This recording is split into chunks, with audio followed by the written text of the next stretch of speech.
ఆయన పూజ చేయడం అంత తేలిక లోకంలో ఇంకొకటి లేదు.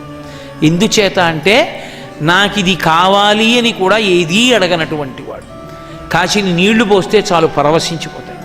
అటువంటి శివుడు కనుక ఆయన శంభుని, అటువంటి పరమాత్మ, అటువంటి దయార్ద్ర హృదయుడవు, చేసిన దోషాలు జ్ఞాపకంలో ఉండవు నీకు అని దేవతలందరూ వెళ్ళి ఆయన్ని స్తోత్రం చేసి, మూడవ కన్నున్నవాడా, ఉన్నది నువ్వు ఒక్కడివి, మూడు లోకములకు, కానీ నువ్వు మూడు అంకె మీద తిరుగుతుంటావు. మూడు లోకములకు, మూడు లోకాలు, పైలోకాలు, మధ్యలోకం, కింద లోకాలుగా ఉండేవాడు ఆయనే. మూడు మూర్తులకును, బ్రహ్మ విష్ణు మహేశ్వరులుగా ఉండేవాడు ఆయనే. మూడు కాలములకు, భూత భవిష్యత్ వర్తమాన కాలములుగా ఉండేవాడు ఆయనే.